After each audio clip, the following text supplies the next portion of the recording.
السلام علیکم.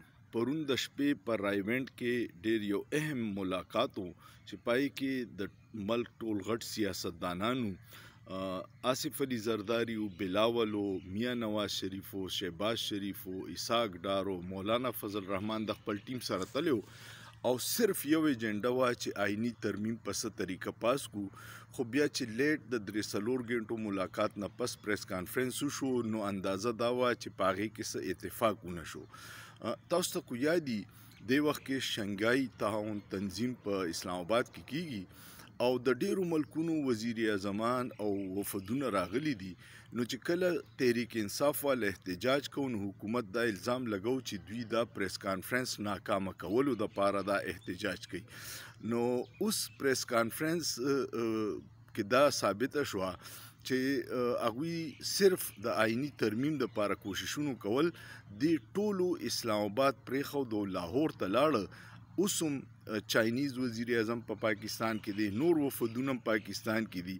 نو دوی سره اوس په خپل د شنګای تعاون تنظیم د اجلاس قدر نشته. دوی صرف خپل ذاتی مفادات هغه آئینی ترمیم راولي چې کم به د ملک تباهي راولي.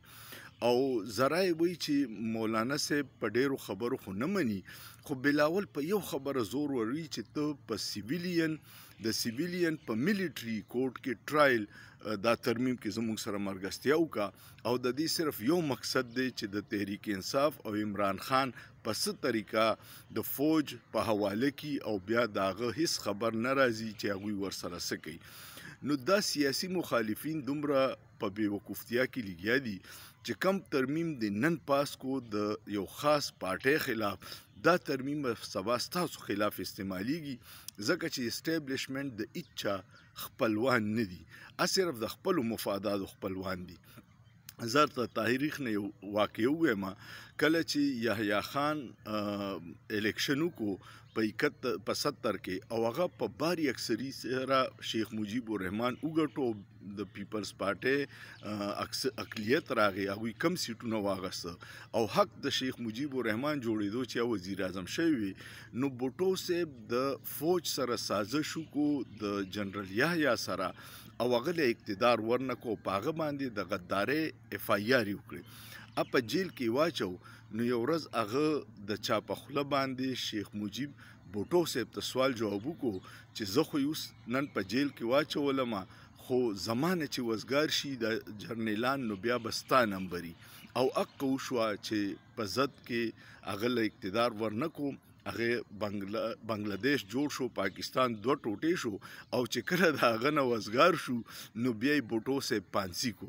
نو دا سیاستدانان په دې غلط فهمۍ کې دي چې نن به موږ خپل سیاسي مخالف پې مړ کو، یا به په جیلونو کې واچو، یا به پانسي کو، یا به میلیټري ټرایل وکړو او موږ به بچ پاتې شو. نو دا د دوی غلط فهمي ده.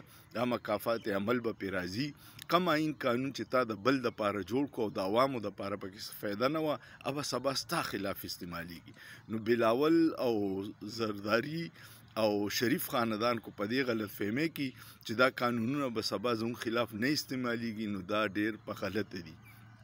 قانون هغه دی چې د عوامو پکې منشای مرضي او عوامو ته څه فایده ته چې عام خلک سیویلین والي او میلیټري کورټ ته حواله کې، نو دا خو د هر څه د هیومن رایټس خلاف ورزي ده، د بنیادي انساني حقوق ده. سیول عدالتونه شته، په هغې کې ټرایل پکار دی. خو ثبوتونه د چا خلاف وي نو پکار ده چې په عدالت کې ثابت شي، خو ثبوتونه نه وي نو ځکه دوی د میلیټري ټرایل عدالتونو له د سیویلین اختیار ورکوي. دا ډیر بدقسمتي ده.